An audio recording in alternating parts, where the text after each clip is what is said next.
So for next time, we're actually going to start reading some of Tolkien's work. Some of the mythology he started putting together in the 20s and 30s. So you're going to be reading the first half of the earliest known version of the Fall of Gondolin. Starts on page 37. You're going to read up to page 72, but only up to about this first little half paragraph, right? Save the rest for future sessions. The bookstore closes at like 3 o'clock, right? I think so, yes. Okay. Yeah, I forget exactly when they close, but I know that it's inconvenient. Yes. I have my works copy. Ah. Which I double checked before I grabbed it. I made sure I had a copy for it. Yeah. Well, I think that with this one, with this I'm not so much worried because I don't think there really are like multiple editions of this floating around. This is a fairly recent publication. But like I was more concerned with some of the Anglo-Saxon Middle English material because we're looking at that in translation, and it's just easier if we all have it in the same translation. So, first thing I want to talk about today is paper 1, which is creeping up on us. So, I handed out an assignment sheet. Nick, this is going to be very familiar to you because it's basically the same assignment that I gave you this morning for the other class. And I remember how the papers work for World Lit.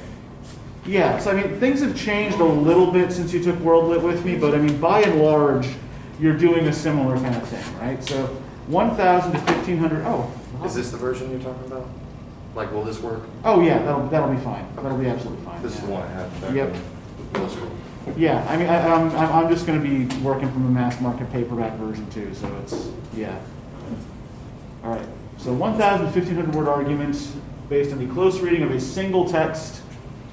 So you are providing interpretation of your chosen text, but it must be a focused interpretation that relates to a single important theme or idea.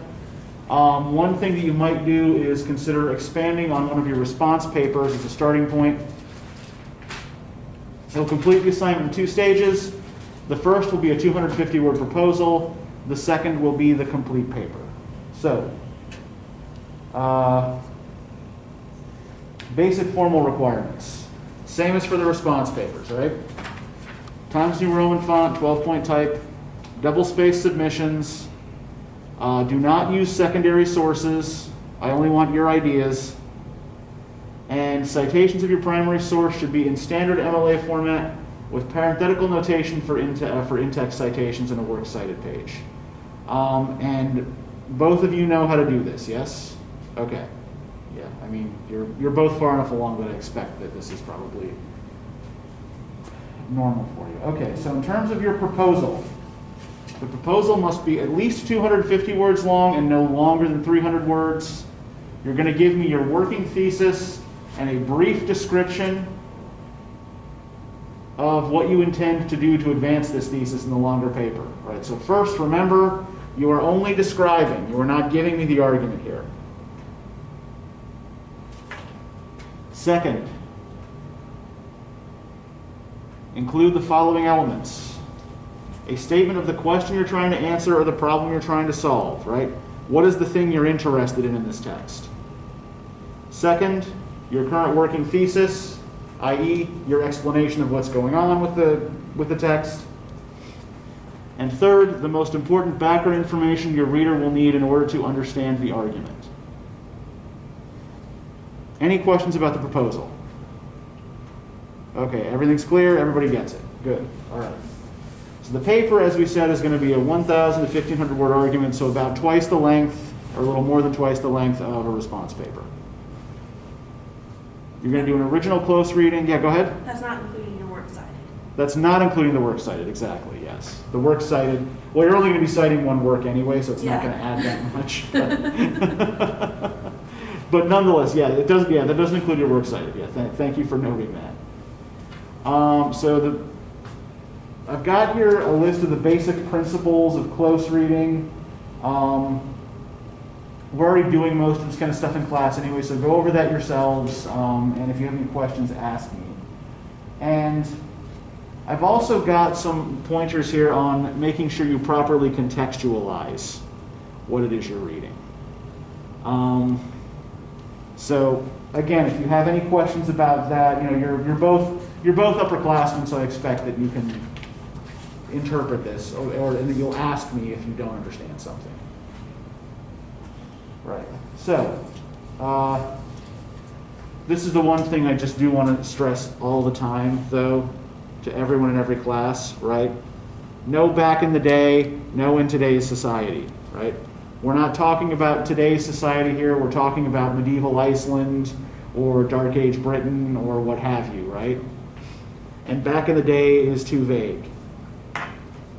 So make sure that you're placing the text within the historical context in which it was created. All right, the proposal is due Monday, the 1st of March. So you've got about 2.5 weeks to get that together. And the paper itself is due on Monday, the 8th of March, so a week after the proposal. I will get the proposals back to you quickly. I can do that because for some reason, all my classes are really small this semester.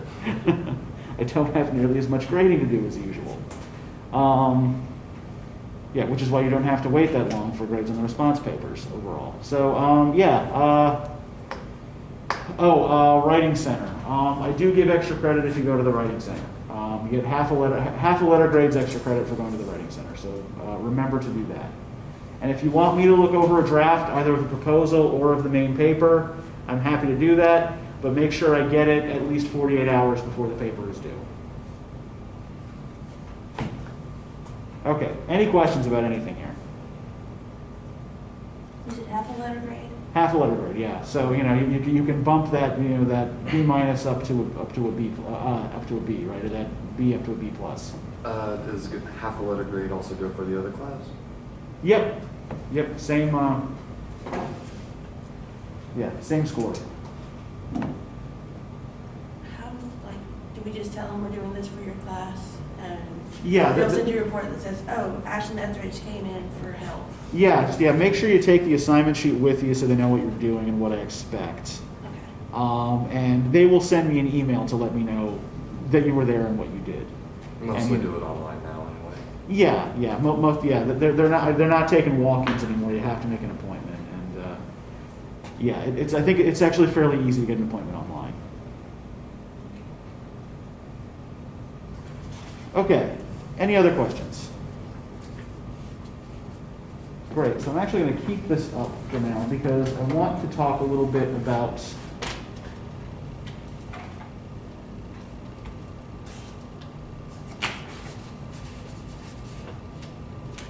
Gawain and its illustrations. Go ahead. What were you going to say? Just walk into a New Year's festival and have your head cut off. No big deal. Just, Yeah. So, before we get into talking about the remainder of the text here, I want to show you what the manuscript looks like. I want to go through some of the illustrations here that were chosen. Now, what do we know about illustration in medieval bookmaking? Why are illustrations typically pretty rare in medieval books? Because books are expensive to make. Yeah, exactly. Yeah, because books are really expensive to make, and illustrations are even more expensive, right? So let's look at some of these illustrations, and we'll think about how closely related they are to events in the text, whether the illustrator has done a good job of choosing important events in the text, and how close a reader of the text he seems to have been. So what does this first scene obviously depict? The green eye taken cut off. Yeah, there are actually two events happening One in of this them, scene. The top one has to be Arthur, right? The approaching Arthur. Yeah, here's Arthur and Guinevere, right? You can tell because they're wearing crowns. And who's approaching them with the axe? Yeah, that's Gawain holding the axe, accepting the challenge, right? And then here we have Gawain chopping off the Green Knight's head? Green. Green. Well, this actually probably would have originally been a lot greener. One of the things about green pigment, at least the green pigment that they used in the Middle Ages, is that it doesn't hold its color for very long. And actually this means that green in medieval color symbolism actually comes to stand in for change. In part because green dyes fade and turn to browns and yellows and such within a few years. So let's look at the way Gawain here is depicted. Does he look like a beardless youth? Looks like he's in his 30s. Yeah. Much, much older. Yeah, he's got a beard and a bald spot, right? He looks older than his uncle. Yeah, Gawain looks older than Arthur here. And we're told as well that Arthur's court is, like the thing that the Green Knight accuses them of is being beardless boys, right? So the picture of the court that we get in the first passus is of, this very youthful, boisterous crew, right? But nobody here looks very young. What about the artist's general level of skill here? How would you assess it? For his time, good. I mean, you can clearly tell who's who. Yeah. You know who Guinevere is, you know who Arthur is, Green Knight. Uh-huh. But, just barely. Yeah. And It's not very detailed. Aside from, that's Guinevere because her hair's up. And she's wearing a feminine looking crown. Yeah. How else is she different from all the other figures? Her chin is just... Her chin She has no beard. Yeah, she doesn't have a beard. Yeah, you can tell she's Guinevere because she's the only one without a beard. Yeah. So like clearly the way the artist is kind of differentiating genders here is male figures have beards, female figures do not, right? Yeah. That's Arthur. He's wearing blue. Yeah. Royal color. Yeah. Right, because the blue dye was expensive. I think about that, yeah. And the reason I'm saying you can tell that's Guinevere, aside from she doesn't have a chin, is the men in the picture have loose flowing hair. Their hair is kind of loose. It's not styled. Yeah. Hers is bound up. Yeah, you're right. Yeah. Yeah, hers is bound up. Good. All right, so let's look at a couple of other illustrations here. This is the digitized manuscript from the British Museum. So what do we have here? What is this scene? Bertilac's wife. Yeah. Yeah, this is Bertilac's wife coming in and kind of tickling sleeping Gawain under the chin, right? Wakey, wakey. Now, what do we make of this particular painting here? What do you notice about it?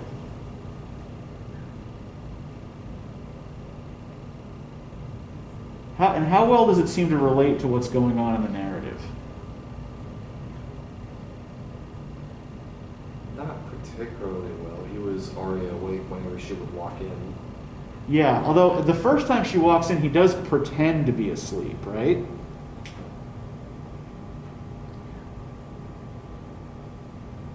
Yeah, But she didn't approach him like that, did she? No, she just went in for a kiss. they do spend a good bit of time in conversation before she gives him the kiss, though, right? Yeah. He's asleep, she's awake. Uh-huh. She's trying to wake She's him waking up. him up, yeah. Come on, sir, handsome balding knight. Get on up. And here we have a full-page illustration. A bit faded now, right? But what is this clearly depicting? The Green Chapel. Yeah, this is the Green Chapel, right? Everything's green, or was green when this was originally painted, right? It's not super easy to make out Gawain sitting atop his horse Gringolet down here, right? But here we've got the Green Knight waiting with his axe.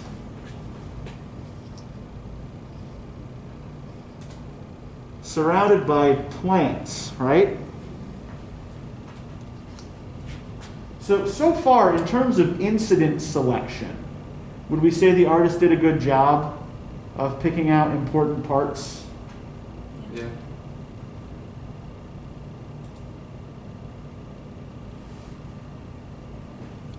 And here's the last image. What's going on here? Gawain returns to Camelot. Yeah, this is Gawain's return to Camelot. But where's the girdle? Yeah. Where is the most important thing about that return scene, right? Is the green girdle. But it's nowhere to be seen. So, in terms of how this artist reads or interprets the narrative in pictures, the record's a little iffy, right? Now, one of the reasons I wanted to do this, to look at this, is to note kind of like how the product of a relatively prosperous provincial court compares to the kind of like more richly illustrated medieval manuscripts that we might be more familiar with. Like you think of something like the Irish Book of Kells, which is produced by a wealthy monastery. Now this is a book that's produced at a court that clearly has enough money to put together an illustrated book, but they don't have the money to pay for a particularly skilled artist who does a close, careful reading of the poem, right?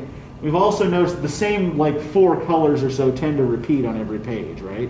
So they also probably they probably spent most of the money on the blue dye, and the rest of the color palette is pretty limited, right? So again, like the product here of a fairly marginal provincial court. And a lot of what this poem is about is these more marginal elements in medieval English society trying to reassert themselves. And I think, we'll sort of, come to some conclusions about that by the time we're done here.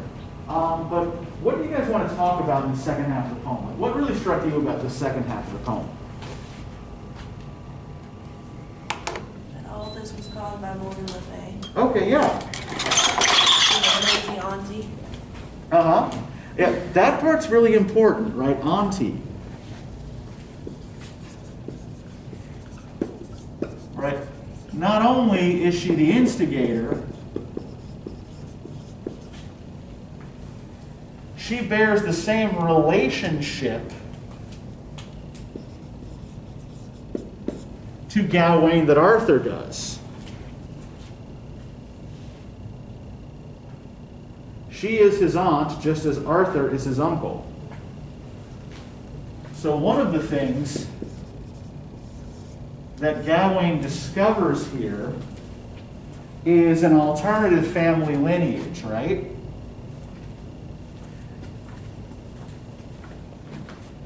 That he's invited to come and join. So if we look at the moment when the Green Knight reveals this plot to him, or he reveals his own name. Page 118, right?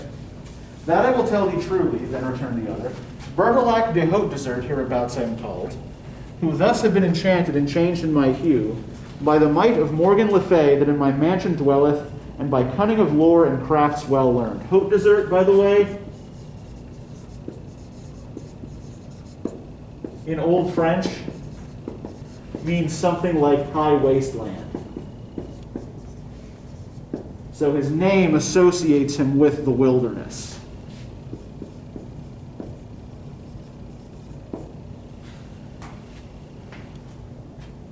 The magic arts of Merlin she many hath mastered. For deep and dear love she dealt on a time with that accomplished clerk, as a Camelot runs the fame. And Morgan the goddess is therefore now her name. None power and pride possess too high for her to tame. She made me go in this guise to your goodly court, to put its pride to the proof, if the report were true, that runs of the great renown of the Round Table. She put this magic upon me to deprive you of your wits, in hope Guinevere to hurt, that she in horror might die, aghast at that glamoury that gruesomely spake with its head in its hand before the high table. She it is that is at home, that ancient lady. She is indeed thine own aunt, Arthur's half-sister, daughter of the Duchess of Tintagel, on whom doughty Sir Uther after begat Arthur, who in honour is now. Therefore I urge thee in earnest, sir, to thine aunt return. In my hall make merry. My household thee loveth, and I wish thee as well, upon my word, Sir Knight, as any that go under God for thy great loyalty. So the connection here to Tintagel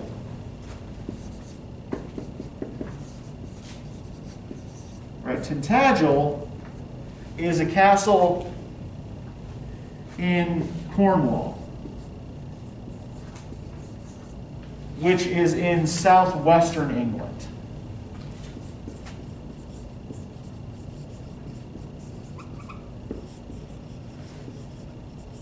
And Cornwall is culturally distinct from the rest of England. It is the part of England, and I mean of England, right, not of Britain, like not including Wales, not including Scotland. It's the part of England that remained Celtic. It's like that. It's that little tail on the bottom left. Yeah, it's that. Yeah, it's like if you sail south from Wales and you've got that little tail that's coming off of the bottom of the island. Yeah, that's Cornwall.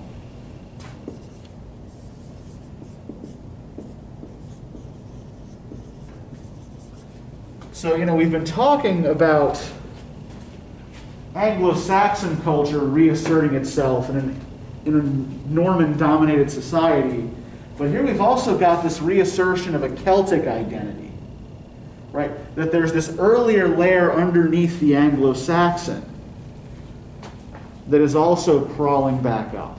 Now, it's also associated here with a woman.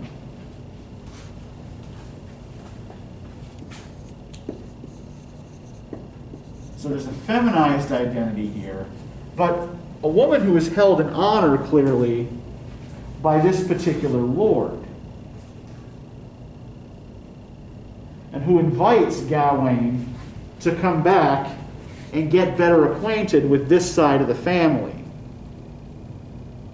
Right? Come and join us, rather than going back right away to your silly uncle's Frenchified court.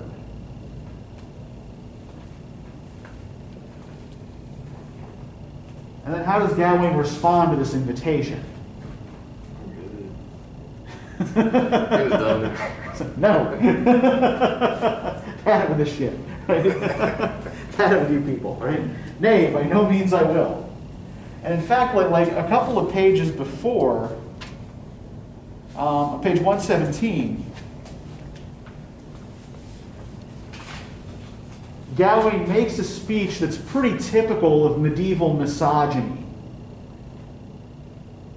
Right? When he learns about the way he's been tricked by the Lord's wife, right? Nay, forsooth, the knight said, and seized then his helm, and duly it doffed, and the doughty man thanked. I have lingered too long. May your life now be blessed, and he promptly repay you who apportions all honors. And give my regards to her grace, your goodly consort, both to her and to the other, to mine honored ladies, who thus their servant with their designs have subtly beguiled. But no marvel it is if mad to be a fool, and by the wiles of women to woe be brought. For even so Adam by one on earth was beguiled, and Solomon by several, and to Samson moreover his doom by Delilah was dealt. And David was after blinded by Bathsheba, and he bitterly suffered. Now if these came to grief through their guile, again 'twould be vast, to love them well and believe them not. if it lay in man's power. So this is part of a long literary tradition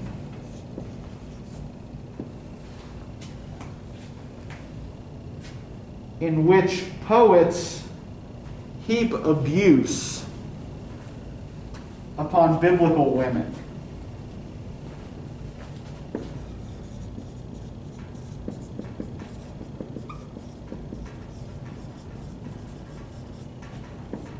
Regarding them as betrayers and deceivers who bring men to grief.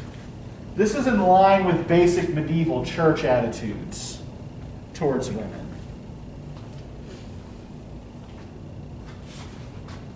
And usually suggests on the part of the author of a text some level of church-based or religious education, right? Although this particular author is probably not a clergyman. But yeah, so given that he makes this misogynistic speech, how likely is it that Gawain is going to want to go back to Haute Desert to get better acquainted with his aunt? Not so much, yeah? I think it's also interesting to note that she's referred to here as Morgan the goddess. And when we see her in the rest of the poem, is she ever by herself?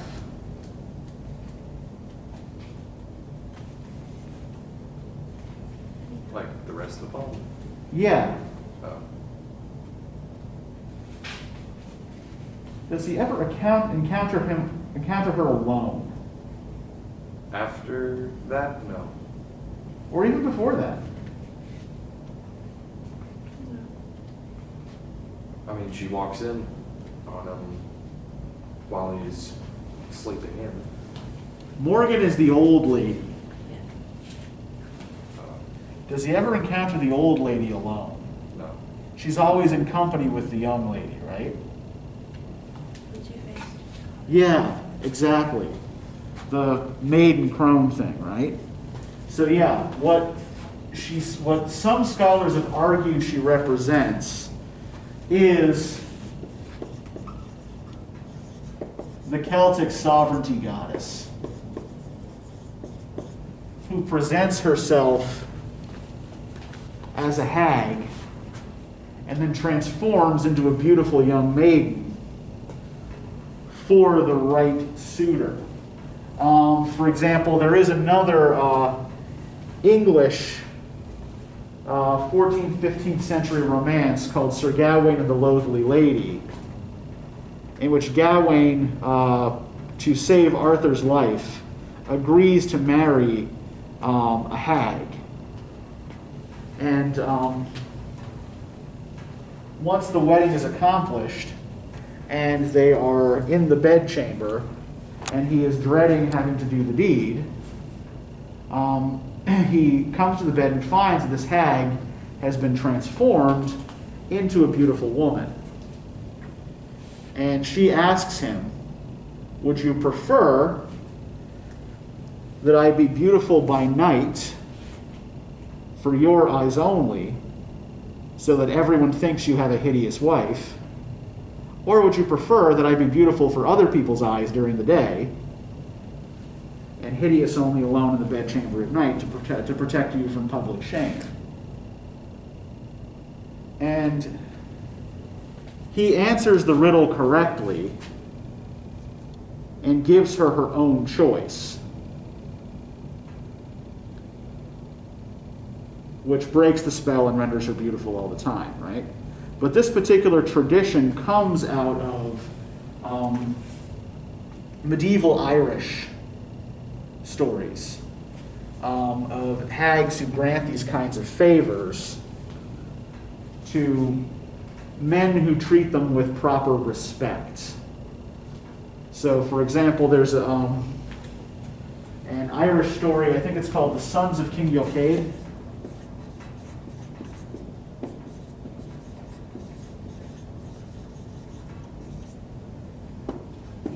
And Yeah, it's the five brothers who are in the woods, and they meet with a hag, and she says that they ask her for they're dying of thirst. They ask her for water, and she says that she will give them water if they give her a kiss.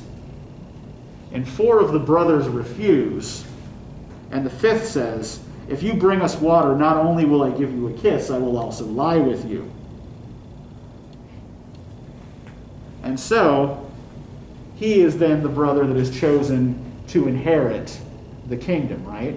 Because he's correctly identified and pleased the sovereignty goddess.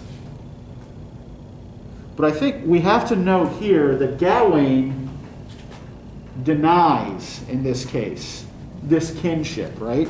He denies this connection.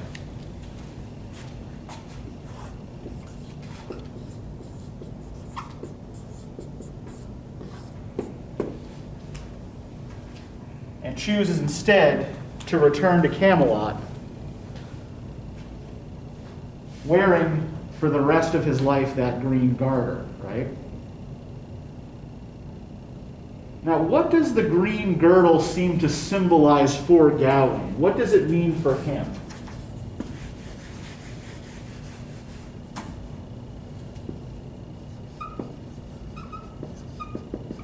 Well, we understand that he received the nick on his neck for not turning over the girdle. Yeah. I think the green girdle reminds him to be honorable in his dealings. Yeah, it's a reminder of his failure, right? It's a symbol of failure, of imperfection.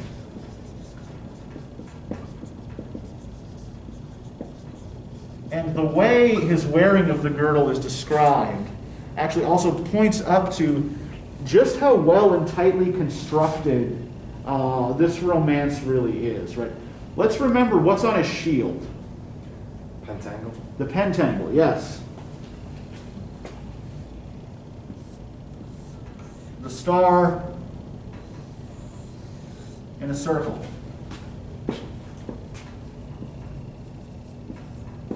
And what are we told the Pentangle is also called? Mary's happiness. Pardon? Mary's happiness or something? That's not, yeah, that is one of the five things that he trusts in, right? Well, like Is it the- represents, the 5 points represent like the notes of chivalry, like he's kind, Yeah. he's honest. Each of the 5 points represents one of the 5 wounds of Christ, one of the 5 joys of Mary, one of the 5 tenets of chivalry.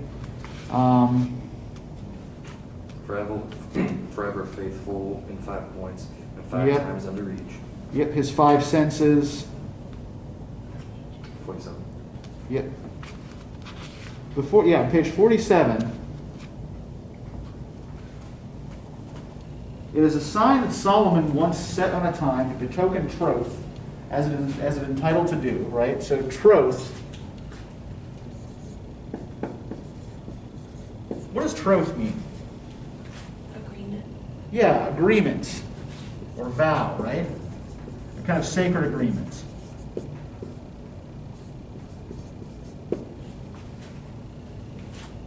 For it is a figure that in it 5 points holdeth, and each line overlaps and is linked with another, and every way it is endless. In the English I hear, everywhere name it the endless knot. So this endless knot is the symbol of Gawain's knightly perfection, right?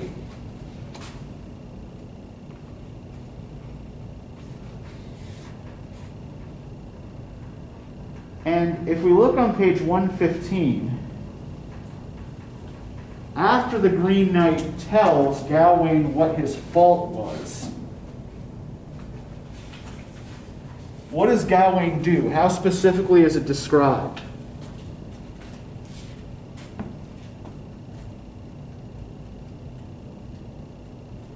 Toward the middle of the page, Which page? 115. The first words on the field that he found and to say were, "Cursed be ye, coveting and cowardice also. In you is vileness and vice that virtue destroyeth. He took then the treacherous thing and tying the knot, fiercely flung he the belt at the feet of the knight. Yeah. His realization of what he's done, right, results in the untying of the knot. What does this symbolize? What has Gawain come to realize through this challenge?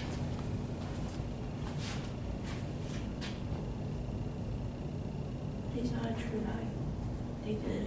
He doesn't. He breaks his agreement as a knight. Yeah. By being a coward, by being vain, by being manipulative. Yeah. Well, and he does and he doesn't, right? And I think the Green Knight acknowledges this, that it's that the real situation here is not purely black and white, right? It's green. It's somewhere in the middle. That, right, Gawain feels this endless knot unraveling, right? Now, which of Gawain's agreements has he kept? Meeting the Green Knight a year after. Yeah, he has absolutely 100% done that, right? He thinks that's the challenge, right? He thinks the challenge is to show up at the Green Chapel at the appointed time and take his stroke. So it's a test of courage, right? But what was the real test? To see if he'd get back the girl. Yeah. It was really a test of his honesty, right?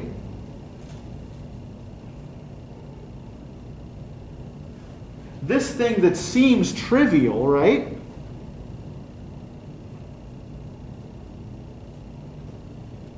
This little green girdle that he weaves into his clothes as he's dressing so well that it's almost hidden, right? He hides it under his sword belt. This is where the real challenge is. Because what's the agreement that he made with Bertilac? And anything he's won at the end of the day's hunt, he has to give back. Yeah. Which Bertilac fulfills, right? Everything that he's hunted, and most of the hunting scenes are also, he's hunting allegorical beasts, and they relate in some way to the conversation that Gawain has with the Lord's wife each day. We'll get to that in a minute, right? But Bertilac fulfills his part of the agreement, right? To the letter. He's a perfect host.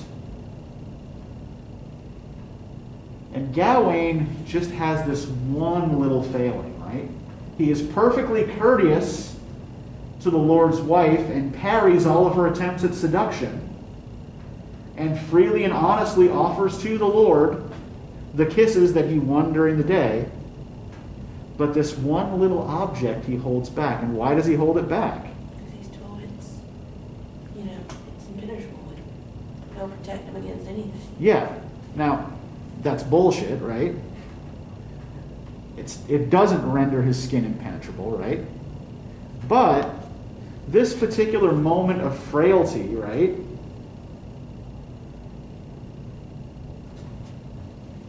This is where the knot unravels. Sure, he's brave. Sure, he's courteous. But he also doesn't want to die. And it seems to him a foregone conclusion that when he gets to the Green Chapel, the Green Knight is going to kill him. So instead of placing his faith in all of the attributes of perfection that he carries with him, instead of placing his faith in this agreement in troth, he places his faith in this little green garment and holds it back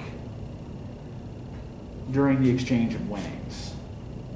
And that's where the real test was. Nothing to do with his courage, right? No one was questioning his courage. No one was questioning whether he would show up at the appointed time.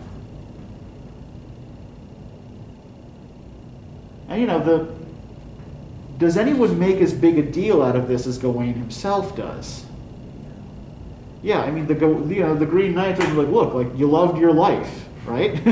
You didn't want to die. I get it. It's okay.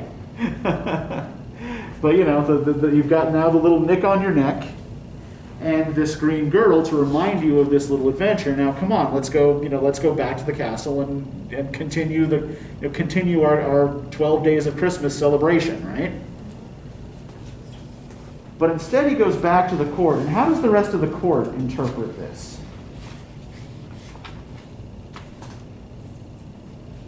What do the other knights do when Gawain returns wearing this green girdle? They're supporting them. Yeah, everybody starts wearing one, right? So on the one hand, this could be interpreted as support, right? And in fact, if we look on page 120, also, like, Gawain has a new knot, right? Under his left arm with a knot, that lace was fastened to betoken he had been detected in the taint of a fault, right? So this association of the girdle with a knot continues. But the endless knot is now a knot of imperfection.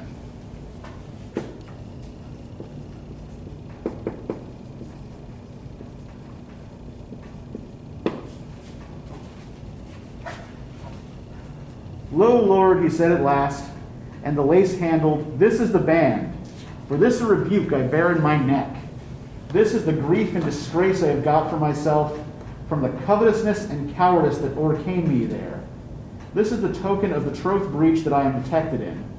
And needs must I wear it while in the world I remain. For a man may cover his blemish, but unbind it he cannot. For where once 'tis applied, thence part will it never, right? This is also an endless knot. Right? He says, I can never unbind this, right? This blemish is forever part of me.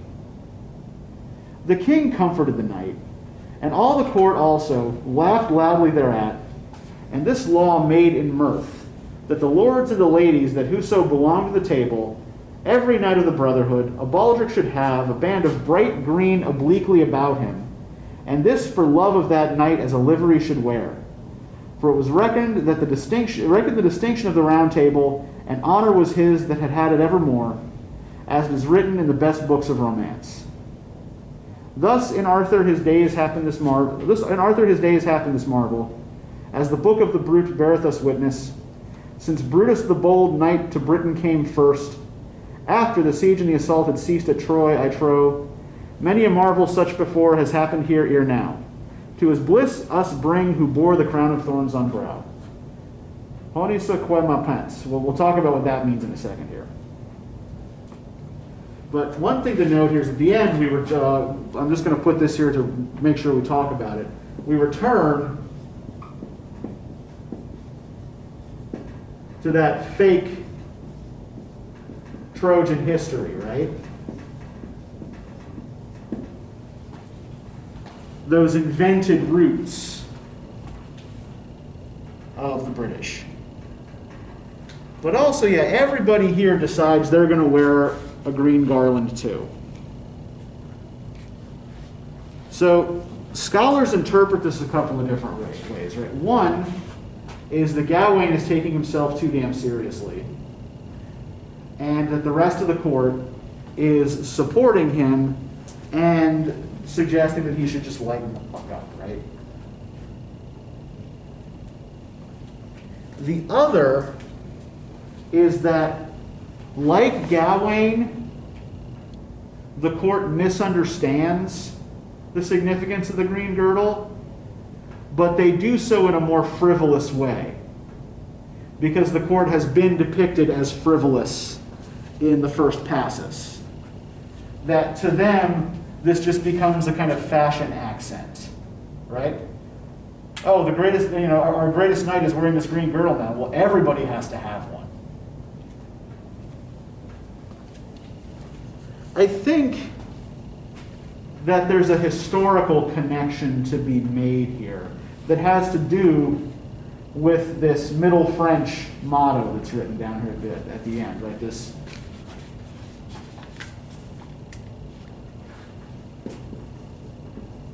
Honi soit qui mal pense. Did either of you happen to look this up? Mal usually means bad. Mal usually means bad, yes. So this is Middle French, and it means shamed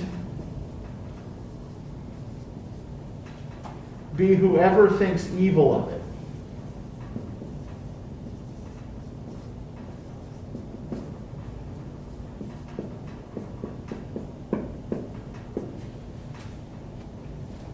So this would seem to be a little tag that the poet puts at the end of his romance, right?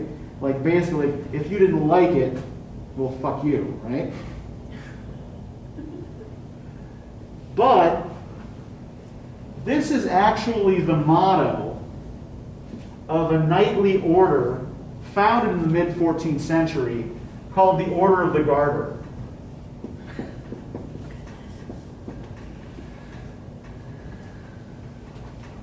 Have either of you ever heard of the Order of the Garter? Do any of you know what this is? It's like the closest order to the sovereign. Yeah, this is, it still exists. People are still admitted to this particular knightly order, though no longer for military reasons. But yeah, the Order of the Garter is probably one of the most prestigious orders of British knighthood. It's instituted in the 1340s by Edward III, who was the grandfather and predecessor of Richard II, who was king when this was probably composed. So, Edward's oldest son, Richard's father, predeceased his father by a couple of years. So, grandson becomes good. Like Edward III just happened to live a really long time, right? Edward the Black Prince lived a long time too, just not as long as his dad. So, pardon? It's all spite. Yeah. That's what, I'm just going to hold on. Sonny boy.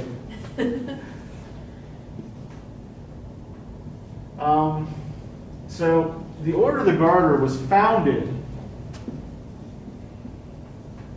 to support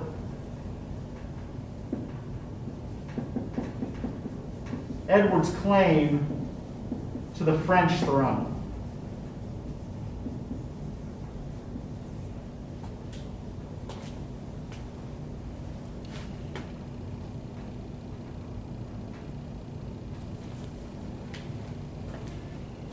And this motto refers to attitudes towards Edward's claim, right? Shamed be anyone who thinks evil of my claim to the French throne. And I think that this is probably relevant given the tension in the poem between the obviously kind of Norman Frenchish culture of Camelot and the more obviously, the kind of blended Saxon and British pagan culture of Bertilac's court. I think even the choice of the axe as a weapon is significant. Right, he's got a great big two-handed axe. Now, when he's sharpening it in the Green Chapel, it's specifically referred to as a Danish axe.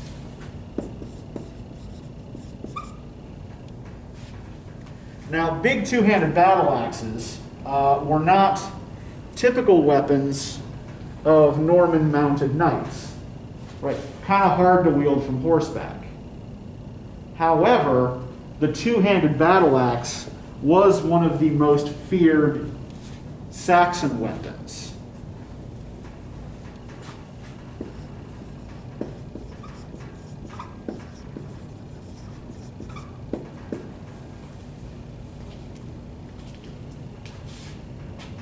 So I think there is here kind of an assertion of challenge from that direction, right? You know, embrace this older cultural weapon and this beheading game that comes out of Celtic mythology. Come hang out with the Celtic sovereignty goddess, Who just so happens to be your who also happens to be your aunt. Yeah. You also happen to have this specific family relationship to, right? So, if you look at this other side of the family is the old ways of Britain, and Arthur's court is the future. I think that's certainly a way of looking at it, yeah. That, or if not the future, at the very least the present, right? Yeah, the present. And I think that Gawain is kind of given a choice of futures here. And he carries with him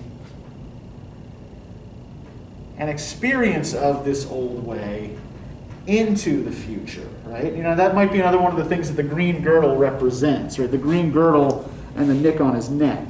That he's had this brush with these older ways, but has chosen to instead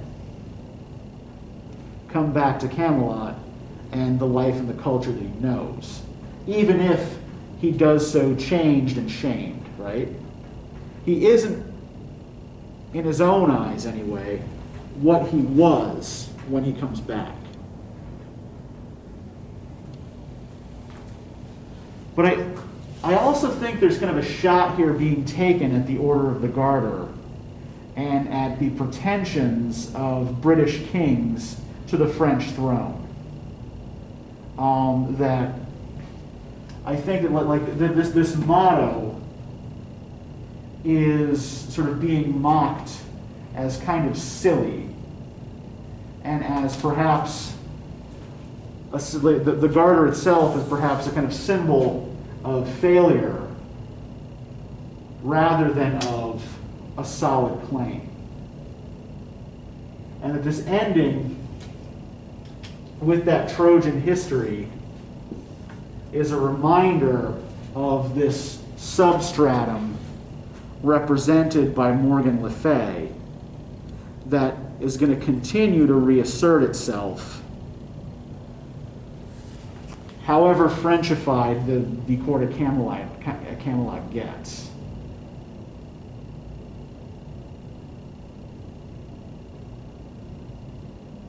Okay. I find it strange that Morgan is the kind of seen in the more British Anglo-Saxon area, although her name sounds far more French. Oh yeah. Morgan Le Fay, yeah, Morgan the Fairy in French, yeah. But then the name is also related to, right, the Irish Celtic, Yes, that's right. right, Morgan, who is one face of this kind of triple war goddess, right? Don't make her mad. No. No, do not. So yeah, and you know, the Morrigan is also sometimes related more generally to the sovereignty goddess idea. So yeah, so the name is Frenchified, but even within the name there's this memory of an older Celtic deity. And indeed she is, again, remember, Morgan the goddess. Right, that's what she is at Bertilac's court, not Morgan the Fay, right? Not Morgan the Fairy, right? You know, not the, you know, Frenchified otherworld denizen who just kind of haunts these romances, but this creature from mythology who has the actual power of a deity, right? Who can turn a man green and keep him alive while his head's been removed from his body. Speaking of which, to kind of segue this for the end of our discussion of this, I do want to talk about these parallel hunting scenes in Passus 3, because I think that this is one of the parts of the poem that is particularly complex and well done, and that there is some really clever foreshadowing of Gawain's, some clever threats made to Gawain in this. So let's look at the hunting scenes here. What are the three animals that are hunted? Deer, boar, fox. Yeah, doe specifically, right? We're told that, the stags are excluded from the hunt. They're only going after does. Which, in a hunting sense, makes absolutely no sense. They don't have antlers. No, they don't have any, so no If you trophies, kill all the right? does, There then there aren't going to be any females to make babies. Uh-huh. And I think that's the thing to remember here too is that they're really hunting allegorical beasts rather than literal beasts, right? So does represent peace, gentleness, and courtesy. The second animal he hunts is what? boar. The boar, yes. And the boar represents tenacity. And then the last animal Is a fox. is a fox. And the fox represents cunning. All right, so the does are hunted when Gawain's courtesy and manners are being put to the test, right?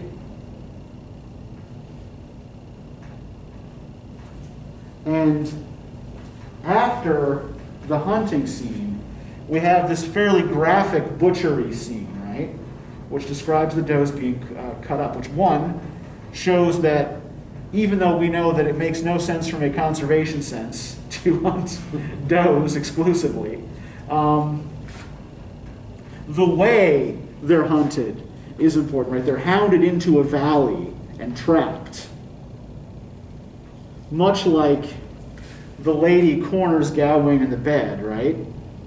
And he has to kind of lie there and pretend to be asleep and kind of wait for her to go away. But she doesn't. Meanwhile, the boar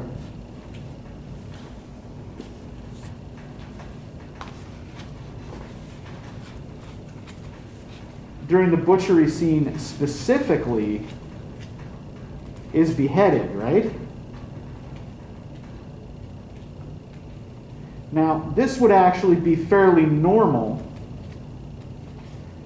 for a Christmas feast anyway, because the centerpiece dish of a royal medieval Christmas feast is a boar's head.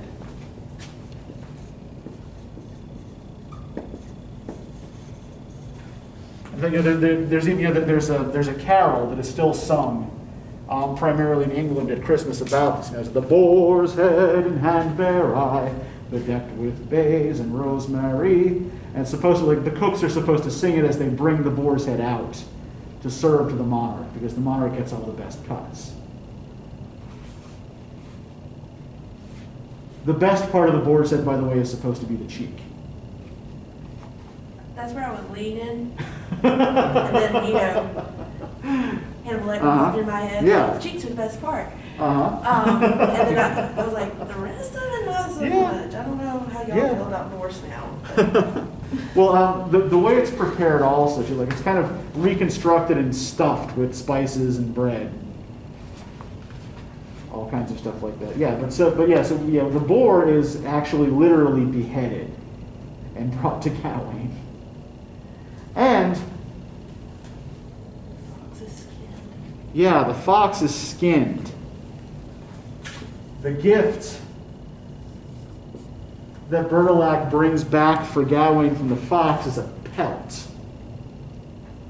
In part, right, because fox meat is inedible, right? You can't eat a fox. But it also closely parallels the gift that Gawain fails to give back on the third day, right? Bertilac skins a cunning fox and gives up the pelt.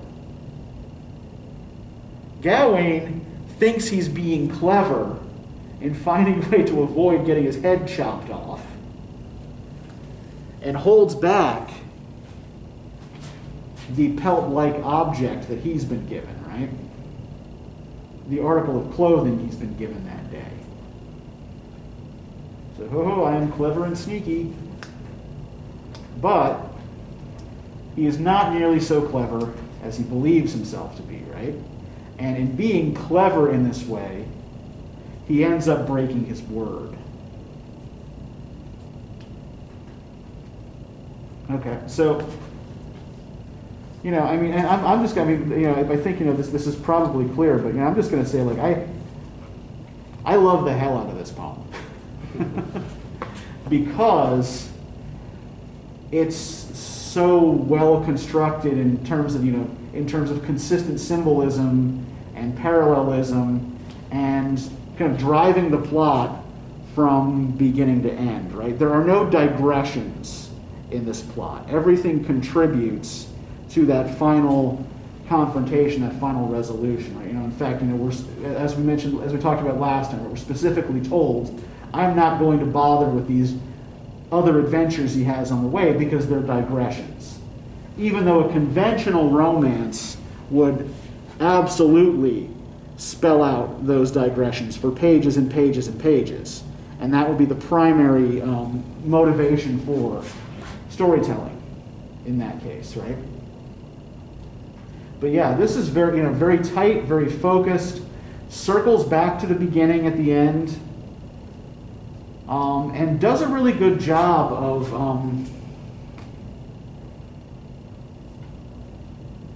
demonstrating like the character arc of this particular knight, right? The value system that he leaves Camelot with can't survive his encounter with these older forces. So do you guys, we're about at a time here since we started early. Do you guys have any questions about anything?